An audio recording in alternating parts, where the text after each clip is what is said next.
notable roles. His contributions have been recognized with prestigious awards, including the Utkrisht Seva Padak from Ministry of Home Affairs in 2022, the President Police Medal for Distinguished Service in 2016, and the Police Medal for Meritorious Service in 2010. We are privileged to have you here, sir, with us today to share insights on leadership and community policing. Now, I would like to hand over the session to Sir to enlighten us with his valuable knowledge and experience. आज हम लोग community policing के बारे में बात करेंगे और community policing हमेशा से ही एक बहुत महत्वपूर्ण चीज रही है। आज किसी भी राज्य की पुलिस फोर्स हो वह कई रूपों में कम्युनिटी पुलिसिंग से जुड़ी हुई है, कम्युनिटी पुलिसिंग को काम में ले रही है, समाज को सुरक्षित रखने के लिए, अपराधों को नियंत्रण रखने के लिए। और इसके साथ साथ हम एक ऐतिहासिक परिप्रेक्ष्य में बात करें तो चाहे कई दशकों, कई शताब्दियों पहले पुलिस की किसी भी रूप में व्यवस्था रही हो या समाज में, गांव या शहर में कोई भी व्यवस्था रही हो, उसमें वह साधन, वह व्यवस्थाएं हमेशा रही हैं जिनको आज हम कम्युनिटी पुलिसिंग के रूप में कहते हैं, या पुलिसिंग से थोड़ा हम विस्तार में जाके बात करें तो आज की भाषा में जिसे अल्टरनेट डिस्प्यूट रेजोल्यूशन भी बोलते हैं, वो भी एक कम्युनिटी पुलिसिंग का पार्ट है। हालांकि कम्युनिटी पुलिसिंग तो एक बहुत बड़े आयाम के साथ में है। तो एक तरह से जो हमने कहानी पंच परमेश्वर पढ़ी जो अल्टरनेट डिस्प्यूट रेजोल्यूशन के बारे में है, वह भी कहीं ना कहीं कम्युनिटी की एक न्याय व्यवस्था, कम्युनिटी की एक शांति व्यवस्था या डिस्प्यूट रेजोल्यूशन करना उसकी तरफ है। और हम कम्युनिटी पुलिसिंग की बात करें आज के परिप्रेक्ष्य में, जो थाना स्तर से शुरू होती है और जिला स्तर पे भी रहती है, और पुलिस मुख्यालय भी कई चीजों को मॉनिटर करता है। जैसे राजस्थान में पुलिस मुख्यालय में पूरी एक व्यवस्था है कम्युनिटी पुलिसिंग को मॉनिटर करने के लिए। कम्युनिटी को इन्वॉल्व करने के लिए कई आयाम रहते हैं। जैसे राजस्थान पुलिस में सुरक्षा सखी हैं, तो महिला वॉलंटियर जो पुलिस थाने से स्वेच्छा से जुड़ी रहती हैं। इसके अलावा कई राज्यों में जैसे पुलिस कैडेट स्कीम शुरू हुई, तो एनसीसी की तर्ज पे ही पुलिस कैडेट स्कीम राजस्थान में भी शुरू हुई। ये भी एक कम्युनिटी पुलिसिंग का एक दायरा है। इसी तरीके से ग्राम रक्षक गांव के अंदर एक वॉलंटरी ढंग से सुरक्षा व्यवस्था सुनिश्चित करना, ये सारा का सारा एक कम्युनिटी पुलिसिंग का ही हिस्सा है। और हम कई दूसरे राज्यों की बात करते रहें तो जैसे पंजाब, हरियाणा आज़ादी से पूर्व व बाद में भी कई राज्यों के अपने एक लोकल रूल, लोकल कानून होते हैं।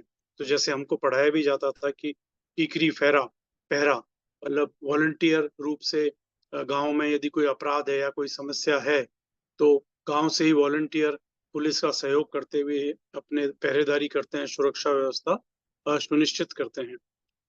और कम्युनिटी पुलिसिंग आज की तारीख में और हम आगे बात करें तो इतना ही नहीं, आपदाओं के लिए भी महत्वपूर्ण हो जाती है। जैसे हर राज्य में, राजस्थान राज्य में भी स्टेट डिजास्टर रिलीफ फोर्स है एनडीआरएफ की तर्ज पे ही, उसमें भी जो स्वयंसेवक हैं सहयोग करते हैं बाढ़ में या किसी आपदा में। कुल मिलाकर कम्युनिटी पुलिसिंग का आयाम यही है कि आम नागरिक पुलिस व्यवस्था में सहयोग करे और वास्तव में अपराध नियंत्रण या अपराध का डिटेक्शन तभी संभव है जब आम नागरिक और पुलिस के बीच में अच्छा सामंजस्य रहे और उसके साथ वो आगे बढ़े। इसी प्रकार हमारे यहाँ जो यातायात पुलिस व्यवस्था होती है, तो यातायात पुलिस व्यवस्था के लिए भी आम नागरिकों की तरफ से वॉलंटियर सहयोग करते हैं। तो ये एक सामंजस्य आपस में रहता है, तो इसके बहुत दूरगामी परिणाम आते हैं। तो इसके अंदर कई चीजों में बहुत फायदा होता है कि बीट लेवल से लेके थाना लेवल, जिला लेवल पे कम्युनिटी लाइजन ग्रुप भी हैं, सीएलजी। तो सीएलजी के जो सदस्य होते हैं वो समाज के हर सेगमेंट से आते हैं, हर पृष्ठभूमि से आते हैं। तो जो बीट लेवल सीएलजी, थाना लेवल सीएलजी उसके सदस्य हैं, उनकी समय समय पे थानाधिकारी और वरिष्ठ अधिकारी मीटिंग भी लेते हैं। और कोई कोई त्योहार आ रहा है तो उसमें कोई जुलूस निकल रहा है, उसमें शांति व्यवस्था कैसे रहेगी, कैसे पुलिस को समय से कोई खबर देनी है, इस तरह की सारी चीजें इनके मार्फत हो पाती है। तो ये एक पूरा ढांचा व्यवस्थित रूप से प्राय सभी राज्य की पुलिस बना के रखती है, और राजस्थान पुलिस में भी ये सारी चीजें रहती है। और मेरा जो व्यक्तिगत अनुभव रहा है, बहुत छोटा छोटा अनुभव रहा है कि ये तो इंस्टीट्यूशनलाइज मैकेनिज्म भी है।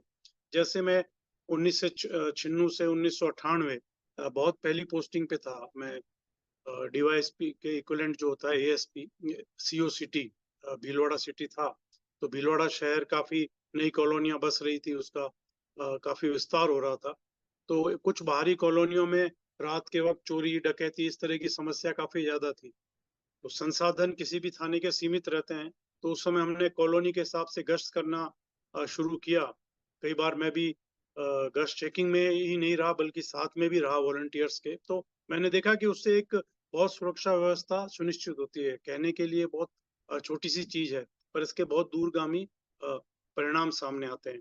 फिर जैसे मैं अभी शुरुआत में अल्टरनेट डिस्प्यूट रिजोल्यूशन की बात कर रहा था, और आज तो एक पूरी विधिवत व्यवस्था है लोक अदालत के मार्फत, एक पूरी एक बहुत सिस्टमेटिक व्यवस्था है जिसमें कि सारी चीजें कवर होती है।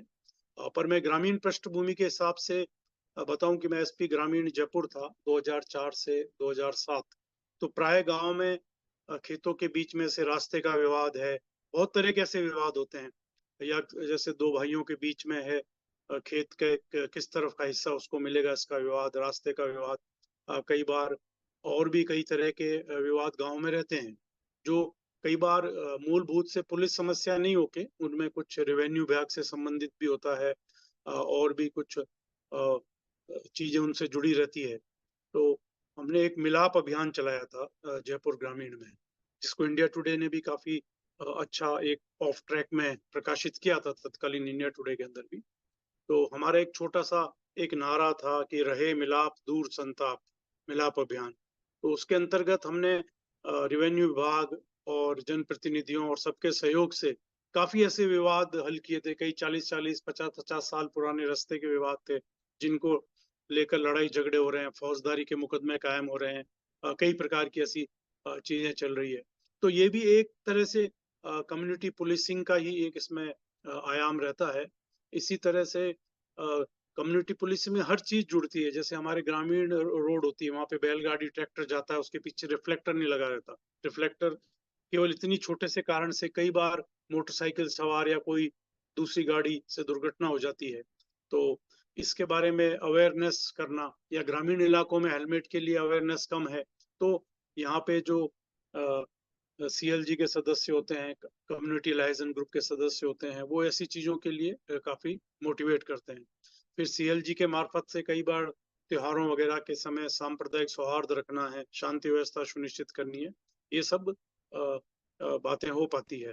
तो ये काफी सारे आयाम हैं कम्युनिटी पुलिसिंग के। और आज हर थाने में इस बात का विशेष ध्यान रखा जाता है कि इन सारी चीजों में मतलब कम्युनिटी को इन्वॉल्व किया जाए। इसके अलावा कम्युनिटी पुलिसिंग का ये हिस्सा है कि पुलिस अधिकारी, पुलिस कांस्टेबल स्कूल में, कॉलेज में विद्यार्थियों से संपर्क करते हैं। महिला महाविद्यालय भी, जो लड़कियों के स्कूल हैं वो भी, ताकि समस्याओं का पता चले और उनके आसपास कोई अपराध हो रहे हैं, कई बार ड्रग्स बेचने वाली बात होती है, ऐसी बहुत सारी महत्वपूर्ण जानकारियां मिलती है। तो दूसरा, इससे एक संदेश देने में भी सुविधा होती है युवाओं को और स्कूल में, कि नशे का क्या दुष्प्रभाव है, नशे से दूर रहना है। तो ये सारी चीजें जो है, ये एक कम्युनिटी पुलिसिंग का ही हिस्सा है। तो कम्युनिटी को इन्वॉल्व करके, कम्युनिटी से जुड़ के ही सही पुलिस व्यवस्था सुनिश्चित हो सकती है। और कई बार ऐसे बहुत सारे संस्मरण हैं। कई बार कोई पुलिस की अपनी नाकाबंदी, गश्त, उसकी एक लिमिटेशन होती है। कई बार ऐसा होता है, खासतौर पे ग्रामीण इलाके में कई बार अपराधी दाएं बाएं रास्ता पकड़ लेते हैं। आजकल मोबाइल की सुविधा है, तो कई बार हमको सीएलजी के सदस्य अपराधी, भागते हुए अपराधियों के बारे में अच्छी जानकारी देते हैं। कई बार उन्होंने उनको पकड़ा भी है, इस तरह का भी किया है। तो ये सारी चीजें हर तरह का एक पॉजिटिव इम्पैक्ट लेकर के आती है।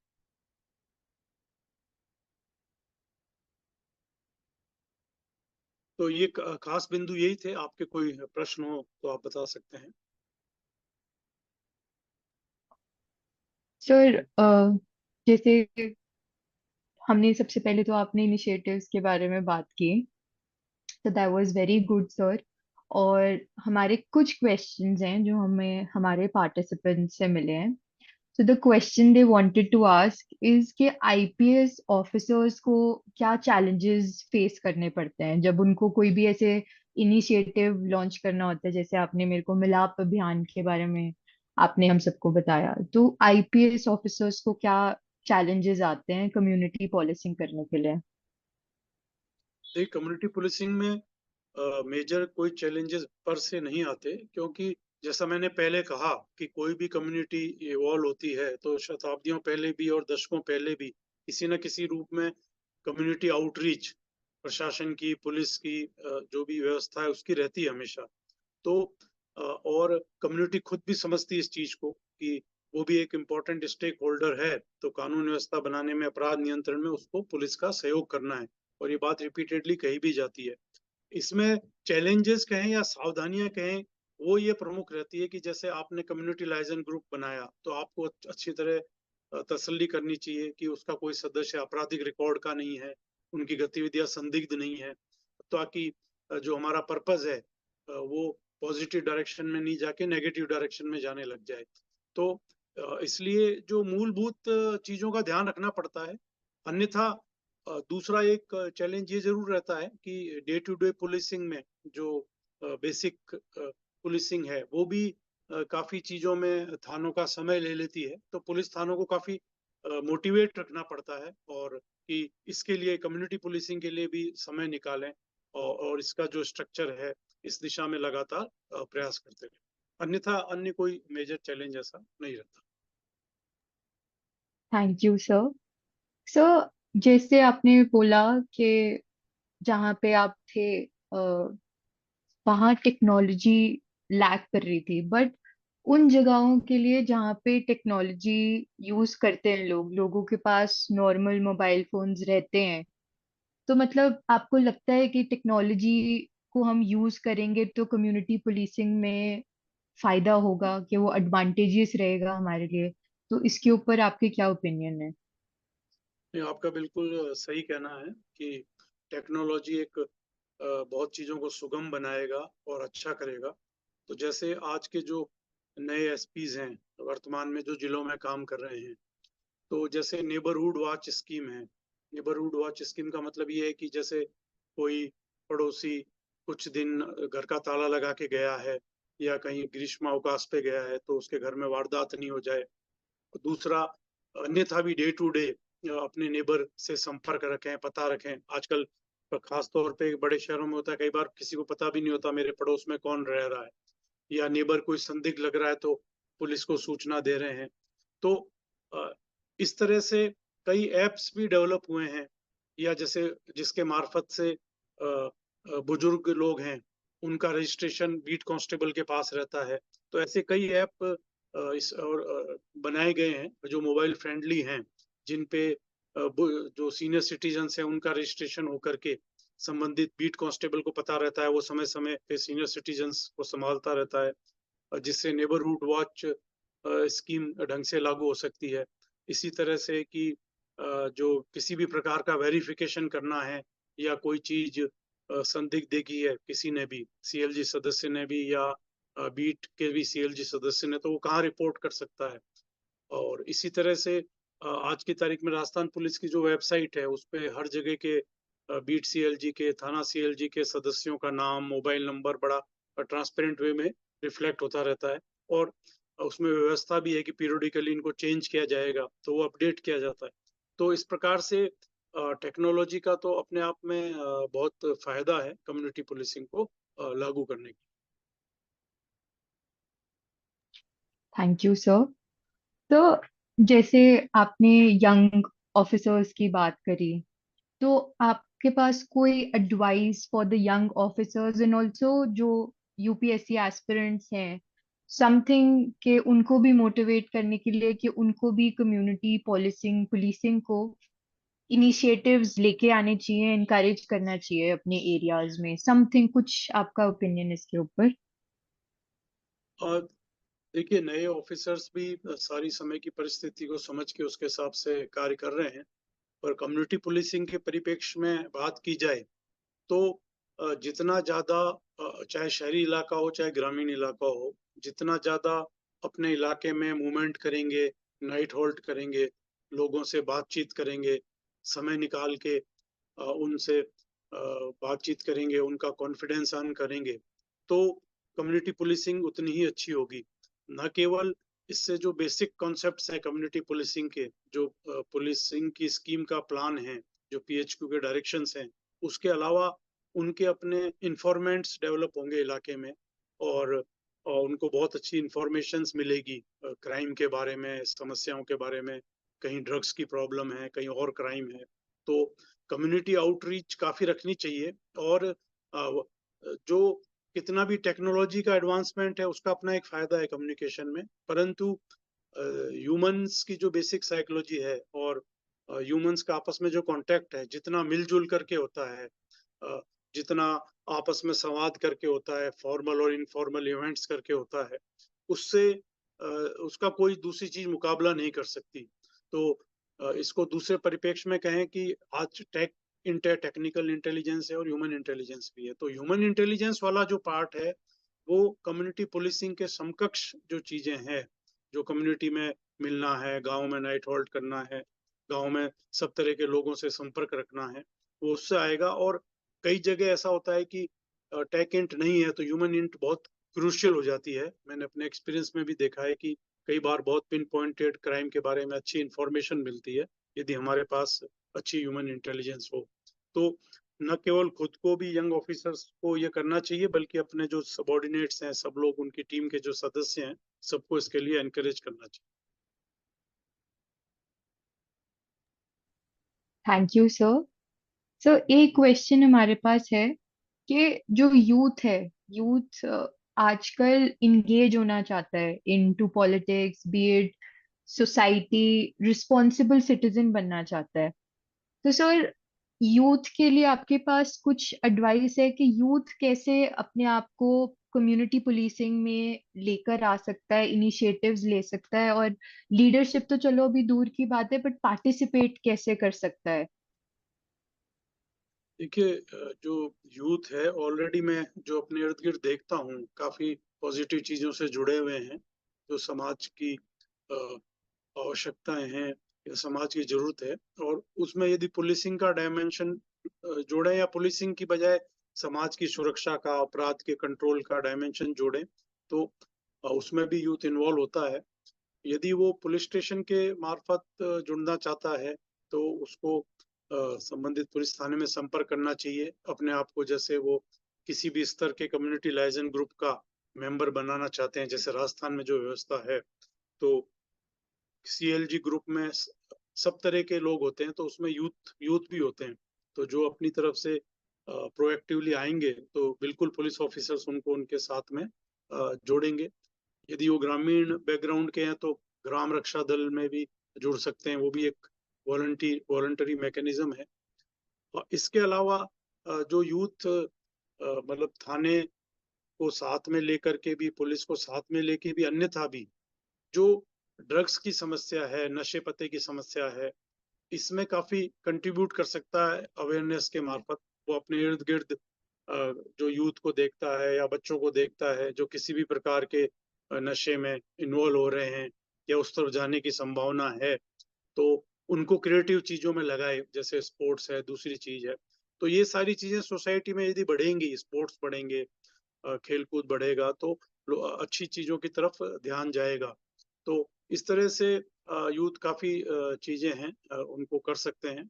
और आज के टाइम में ऐसे काफी काफी एक्टिविटीज, काफी इस तरह के क्लब्स बने हुए हैं, ऑर्गेनाइजेशन बने हुए हैं। कोई ट्रैकिंग करते हैं, कोई साइकिलिंग भी करते हैं, जैसे साइकिलिंग का भी प्रचलन काफी बड़ा है।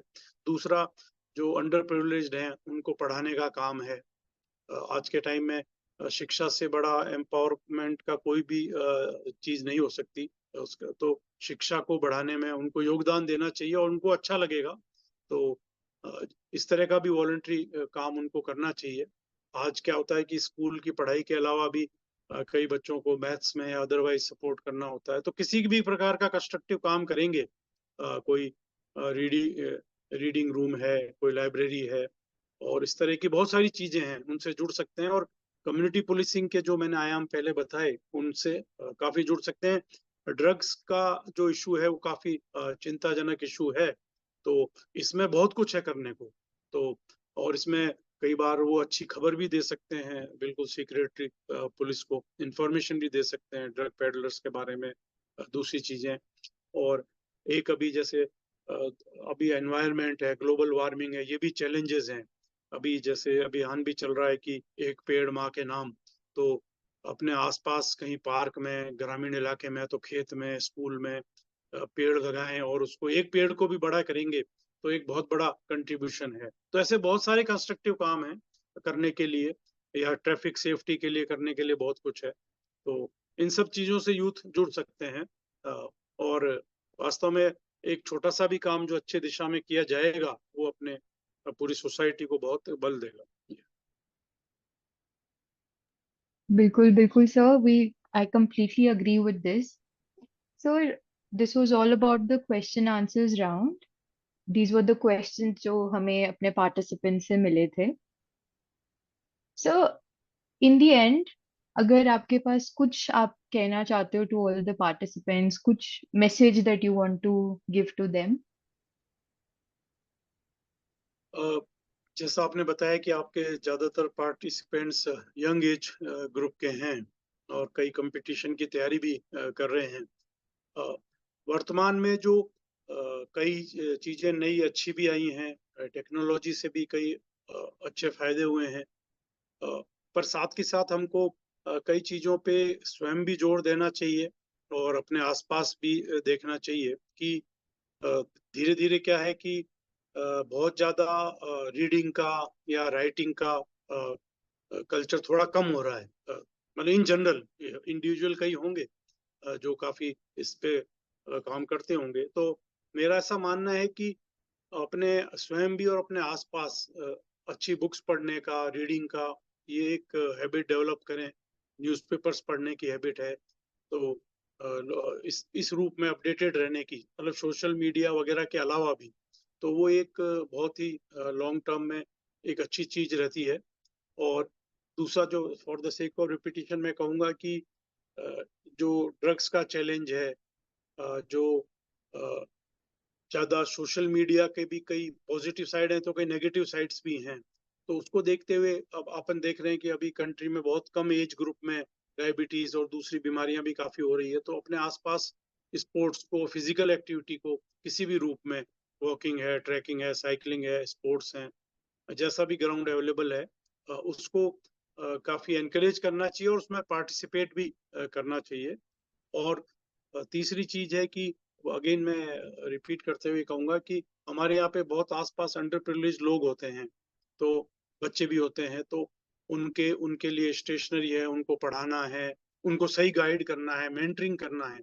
तो वो एक बहुत अच्छी चीज होगी। ये आगे से आगे चेन होती है, जिससे ही होता है कि जैसे हम भी जब कम उम्र में रहे या बच्चे रहे, तो हमको कोई आस पड़ोस में अच्छे मेंटर मिले जिन्होंने कोई अच्छी बात बताई, तो वो लाइफ लॉन्ग बहुत काम आती है।